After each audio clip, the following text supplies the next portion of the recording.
കാരണം ഇത്രയും ആൾക്കാർ പോകുന്നുണ്ട്, നടന്നു പോകുന്നവരുണ്ട്, ഇത്രയും കയറിയിട്ട് വരുന്നവരുണ്ട്.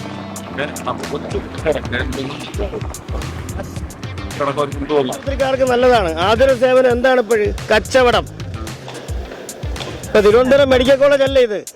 കുട്ടികളെ എന്നൊക്കെ ലക്ഷക്കണക്കിന് രൂപയുടെ പൈസ വാങ്ങി പഠിപ്പിക്കുന്ന സ്ഥലമാണ്. പൊടി കാരണം ഇന്ന് വളർത്തിയില്ല, എല്ലാവർക്കും വയ്യാതെയൊക്കെ ആയി. പൊടി കാരണം വയ്യാതെ. കുട്ടികളുണ്ടോ ഇവിടെ? ഉണ്ട്, രണ്ടുപേരുണ്ട്. ചേട്ടനെ ഇത് എങ്ങനെ ബാധിക്കുന്നു ഈ പൊടിപടലങ്ങളൊക്കെ? നമുക്ക് ഒത്തിരി ബുദ്ധിമുട്ടാണ്. കാര്യം എന്ന് വെച്ച് കഴിഞ്ഞാൽ നമ്മൾ ഈ ഹോസ്പിറ്റലിന്റെ സൈഡാണ്. ഇവിടെ ആയിട്ട് ഈ പൊടി അടിച്ചാൽ ഒരുപാട് രോഗികളാവുകയാണ്. VMTVയുടെ സ്പെഷ്യൽ ന്യൂസിലേക്ക് അവർക്കും സ്വാഗതം. ഞാനിന്ന് നിൽക്കുന്നത് തിരുവനന്തപുരം ജില്ലയിലെ നെടുമങ്ങാട് താലൂക്കിലെ നെടുമങ്ങാട് മുനിസിപ്പാലിറ്റിക്ക് അടുത്തുള്ള SVT ഹോസ്പിറ്റൽ റോഡിനടുത്താണ്. ഇവിടെ റോഡ് പണി നടക്കുന്നതിനാൽ ഒരുപാട് പൊടിപടലങ്ങളാണുള്ളത്. ഇത് നാട്ടുകാർക്കും രോഗികൾക്കും വളരെയധികം ബുദ്ധിമുട്ടുണ്ടാക്കുന്ന സാഹചര്യമാണ്. ഒരുപാട് പരാതികൾ അധികൃതർക്ക് നൽകിയിട്ടും അവർ ഒരു പരിഹാര മാർഗവും ഉണ്ടാക്കിയിട്ടില്ല. അതിന്റെ നേർക്കാഴ്ചയിലേക്ക് നമുക്കൊന്ന് കടന്നു ചെല്ലാം.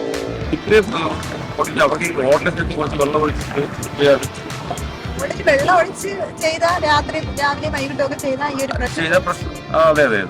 പ്രശ്നം ഒഴിവായി. പക്ഷെ അവര് ഇപ്പൊ ആരെയും അവരിങ്ങനെ ചെയ്തു പോവാണ്. അവരുടെ പണി നടക്കും. അവരെ വർക്ക് മാത്രം അവർക്കുള്ള രീതിക്കുള്ള ഒരു നാട്ടുകാരൻ എന്ന നിലയിൽ എന്താണ് പറയാൻ? എന്റെ കൊച്ചെ, നാട്ടുകാരനല്ല, ഇതിന്റെ തൊട്ടടുത്തായിട്ട് താമസിക്കുന്ന ആൾ. അവിടെയാണ് എന്റെ വീട്. എന്റെ സ്ഥാപനം വന്നിട്ടാണ്. ഇത് കഴിഞ്ഞ് അതിനപ്പുറത്താണ്. സ്ഥാപനത്തിൽ അകത്തോട്ട് കയറണമെന്നുണ്ടെങ്കിൽ ഈ പൊടിയെല്ലാം മാറ്റിയതിന് ശേഷം അകത്തോട്ട് കയറാൻ പറ്റൂ. അത്രയ്ക്ക് പൊടി ശല്യമാണ്. പൊടി ശല്യം ഇത് കണ്ടില്ലേ? ഈ പൊടി പറക്കുന്ന കണ്ട. ഇത്രയും വാഹനങ്ങൾ പോയിക്കൊണ്ടിരിക്കുമ്പോഴത്തേക്ക് ആശുപത്രിക്കാർക്ക് നല്ലതാണ്. ആതുര സേവനം എന്താണ് ഇപ്പോഴും? കച്ചവടം. ഇപ്പൊ തിരുവനന്തപുരം മെഡിക്കൽ കോളേജ് അല്ലേ ഇത്? കുട്ടികളെ എന്നൊക്കെ ലക്ഷക്കണക്കിന് രൂപയുടെ പൈസയും വാങ്ങി പഠിപ്പിക്കുന്ന സ്ഥലമാണ്. അപ്പൊ അവർക്ക് കൂടുതൽ രോഗികളെ കിട്ടും. അവർക്ക് കൂടുതൽ രോഗികളുണ്ട്. ഇത് ഈ മാനദണ്ഡം പാലിക്കാതെ ഇവിടെയുള്ളവരും ചേർന്ന് ഇവർക്ക് അനുമതി കൊടുക്കുന്നതാണ്. ഞാൻ മുഖ്യമന്ത്രിക്ക് പരാതി കൊടുത്തിട്ടുണ്ട്. പലയിടത്തും കൊടുത്തിട്ടുണ്ട്. ഒരു കാര്യമില്ല. അതായത് ചുരുക്കി പറഞ്ഞാൽ കയ്യൂക്കുള്ളവർ കാര്യക്കാരൻ എന്നൊരു നിലയിലേക്കാണ് ഇപ്പോൾ പോകുന്ന രീതി. എന്തായാലും ഞങ്ങൾക്ക് ഇതിനൊരു സാക്ഷരത പരിഹാരം വേണം. ഇപ്പോൾ ബിൽഡിംഗ് മാനദണ്ഡം പാലിക്കുമ്പോൾ ഫ്രണ്ടിൽ ഫെൻസിങ് ചെയ്യണം, ഷീറ്റ് കൊണ്ട് ഫെൻസിങ് ചെയ്യണം. അതേപോലെ നമുക്ക് എനിക്കും 2 കുട്ടികളുള്ളതാണ്. അതേപോലെ തന്നെ ഇവിടെ താമസിക്കുന്ന ഓരോരുത്തരും. പിന്നെ ഇവരെ ഈ മാഫിയെ പേടിച്ച് ഇവരാരും മിണ്ടൂല. ഇവർക്കെല്ലാം പേടി. കാരണം ഇത്രയും വലിയ ബിൽഡിംഗ് ഒക്കെ കെട്ടുന്നവന്റെ കയ്യിൽ നല്ല രീതിയിൽ പൈസ കാണുമല്ലോ. അപ്പോൾ സാധാരണക്കാരൻ എന്തെങ്കിലും മിണ്ടിക്കഴിഞ്ഞാൽ അവന്റെ കാര്യം അറിയാമല്ലോ ഇന്നത്തെ കാലം. അതുകൊണ്ടാണ് എന്തായാലും ഇതിനൊരു സാക്ഷരത പരിഹാരം വേണം.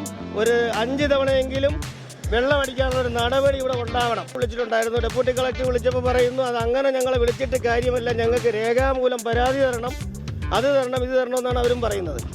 കാരണം എവിടെയും ഒഴിഞ്ഞു മാറുകയാണല്ലോ നമ്മുടെ ഉദ്യോഗസ്ഥന്മാരുടെ ജോലി. അതോടൊപ്പം പലതവണയായിട്ട് ഇവിടുത്തെ വില്ലേജ് ഓഫീസറെ ഞാൻ വിളിച്ചിരുന്നു. തഹസീൽദാരെ വിളിക്കാൻ പലതവണ വിളിച്ചെങ്കിലും സർക്കാർ പറയുന്ന ഫോണെല്ലാം ആക്റ്റീവാണ്, എപ്പോഴും വിളിക്കാമെന്നാണ് പറയുന്നത്. പക്ഷേ ഇവരാരും ഫോൺ എടുക്കത്തില്ല. കഷ്ടപ്പെടുന്ന ഇപ്പം തന്നെ നോക്കി എന്തുമാത്രം ഡൽഹിയേക്കാളും കഷ്ടമായി. ഡൽഹിയിലെ തന്നെ അന്തരീക്ഷ മലിനീകരണത്തെക്കാളും വളരെ മോശമായ രീതിയിലാണ് ഇവിടുത്തെ മലിനീകരണം ഉണ്ടാകുന്നത്. അപ്പോൾ ഇതേപോലെ ജനങ്ങളെ കൊല്ലുന്ന ഈ ഒരു പ്രവൃത്തി നിർത്തി വെച്ചിട്ട് ഫെൻസിങ് ചെയ്തതിന് ശേഷം മാത്രം മുന്നോട്ട് പോകുക. അങ്ങനെയാണ് ചെയ്യാനുള്ളത്. എന്തായാലും ഞങ്ങൾ ഇതിനുള്ള നടപടിയുമായി മുന്നോട്ട് തന്നെ പോകും. കാരണം ഞങ്ങൾ പാവങ്ങളാണ്, ഞങ്ങൾക്ക് ഇവിടെ നിന്ന് വിട്ടുകൊണ്ട് പോകാൻ പറ്റില്ല. അപ്പോൾ എന്തായാലും ഇത് കാണുന്ന ഉദ്യോഗസ്ഥന്മാർ ഇതിനുള്ളൊരു നടപടി ഉണ്ടാക്കണമെന്നാണ് എനിക്ക് നിങ്ങളോട് പറയുന്നത്. നിങ്ങൾ ഉണ്ടാക്കി തരണം. ഞങ്ങളുടെ ഭാഗത്തു നിന്നും ഉണ്ടാവും. നിങ്ങളുടെ ഭാഗത്തു നിന്നും അതിനുള്ളൊരു നടപടി എനിക്ക് ഉണ്ടാവണം.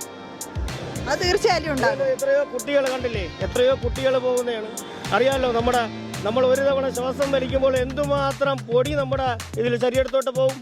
ഓരോ നിമിഷവും ഇവർ കാരണം ഞങ്ങൾ മരിച്ചുകൊണ്ടിരിക്കുകയാണ്. അതെ, എപ്പോഴും വാഹനം പോകുന്ന റോഡാണ്. അല്ലാത്ത ആത്മരോഗിയായി ഉള്ള ഒരു അസുഖമുള്ള ഒരാളാണ്. അതുപോലെ കുട്ടിക്ക് ഇന്ന് 5-6 ദിവസമായി കുട്ടിക്ക് അസുഖമായി. അപ്പൊ അവർക്ക് നല്ലതാണ്.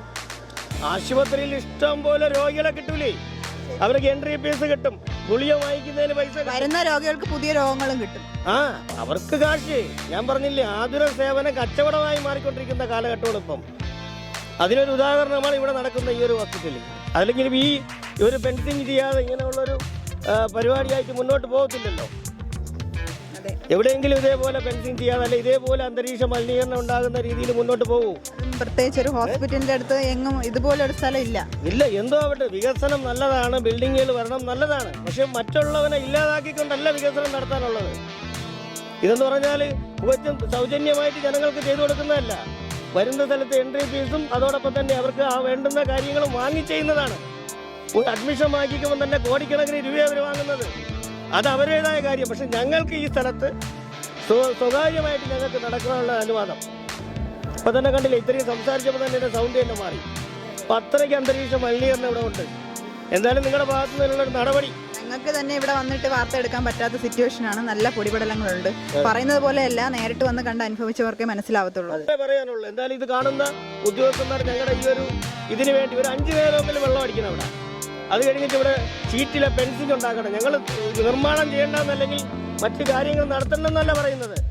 ഈ പൊടിയെ ഇല്ലാതാക്കുക, അന്തരീക്ഷ മലിനീകരണം നോർമലാക്കുക. ഇതാണ് ഞങ്ങളുടെ അഭിപ്രായം. ഇത് കാണുന്ന ഉദ്യോഗസ്ഥന്മാർ അതിനുള്ളൊരു നടപടി ഉണ്ടാക്കുമെന്ന് പ്രതീക്ഷിക്കുന്നു. ഡ്രസ്സൊക്കെ കഴുകി വെളിയിട്ടിരിക്കാനും ഒന്നും പറ്റൂല. കഴുകിടാനേ വാങ്ങില്ല. അത്രയും പൊടി കാരണം ഇന്ന് വളർത്തിയില്ല. എല്ലാവർക്കും വയ്യാതെയൊക്കെ ആയി. പൊടി കാരണം വയ്യാതെ. കുട്ടികളുണ്ടോ ഇവിടെ? ഉണ്ട്, 2 പേരുണ്ട്. 2 പേരുണ്ട്. പ്രായമായ ഒരാളുണ്ടായിരുന്നു, മരിച്ചിട്ട് 41 ആയില്ല. 41 ആവണതേ ഉള്ളൂ. അത് വയ്യാതെ കിടന്നപ്പം പൊടി കാരണം നമുക്ക് തുറന്നു വയ്ക്കാൻ പോലും വാങ്ങില്ലായിരുന്നു. കുട്ടികൾക്ക് ഇപ്പൊ സ്ഥിര അസുഖം വരാറുണ്ടല്ലോ ഈ പൊടി. മൂത്തയാൾക്ക് ഇപ്പം പൊടി വയ്യാതെയൊക്കെ പനിയായിരുന്നു. പൊടി കാരണം വളർത്തിയില്ല. ഭയങ്കര പൊടി. പരാതി കൊടുത്തായിരുന്നോ? ഇല്ല, ഇതുവരെയും കൊടുത്തില്ല. തൊട്ടടുത്താണ്. എന്താ ജോലി? ഞാൻ ഇവിടെ വണ്ടി ഓടുകയാണ്. അപ്പോൾ ചേട്ടനെ ഇത് എങ്ങനെ ബാധിക്കുന്നു ഈ പൊടിപടലങ്ങളൊക്കെ? ഒത്തിരി നമുക്ക് ഒത്തിരി ബുദ്ധിമുട്ടാണ്. കാര്യം എന്ന് വെച്ച് കഴിഞ്ഞാൽ നമ്മൾ ഈ ഹോസ്പിറ്റലിൻ്റെ സൈഡാണ്. ഇവിടെ ആയിട്ട് ഈ പൊടി അടിച്ചാൽ ഒരുപാട് രോഗികളാവുകയാണ് ആൾക്കാർ. അതെ.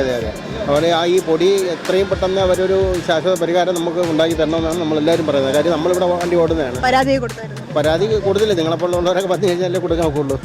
ഇരിക്കുകയാണ്. വീട്ടിലെ കുട്ടികളൊക്കെ ഉണ്ടോ? വീട്ടിലെ 2 കുട്ടികളുണ്ട്. മോന് ഇത് ശ്വാസം മുട്ടലൊക്കെ ഉണ്ട്. ഇതുമായിട്ട് ഇതുമായിട്ട് അല്ലെങ്കിൽ കൂടി ഉണ്ട്. ഇപ്പോഴും പൊടി പ്രത്യേകിച്ചും ഉണ്ട്. പക്ഷേ ഈ പറഞ്ഞ കണക്ക് തന്നെ നമുക്കിവിടെ ശ്വാസം മുട്ടില്ലാത്ത കുട്ടികൾക്ക് വരെ വരും. കാര്യം അങ്ങനത്തെ ഒരു സിറ്റുവേഷൻ. അതെ. ഇതിന് ശാശ്വത പരിഹാരം ഹോസ്പിറ്റലുകാർ ചെയ്യണം. കാര്യം അവരാണ് ഇപ്പോൾ ബിൽഡിംഗ് വെച്ചുകൊണ്ടിരിക്കുന്നത് അവിടെ. അപ്പോൾ അത് അവിടെ വെള്ളം അടിക്കുക കാര്യങ്ങൾ എന്തെങ്കിലും ചെയ്ത് കഴിഞ്ഞാൽ അത് മാറത്തുള്ളൂ. ഇത് പ്രായമായവർക്കും കുട്ടികൾക്ക് സത്യം പറഞ്ഞ ഒരു ഭീഷണി തന്നെയാണ്. അതെ. രോഗം മാറ്റാൻ വരുന്നവർക്ക് പുതിയ രോഗങ്ങൾ സമ്മാനിക്കുന്ന ഈ പൊടിപടലങ്ങൾക്ക് എന്നാണ് പരിഹാരം ഉണ്ടാവുക? അധികൃതരുടെ ഭാഗത്തു നിന്നുള്ള അടിയന്തര ഇടപെടൽ ഉണ്ടാകുമെന്ന പ്രതീക്ഷയോടെ നിർത്തുന്നു.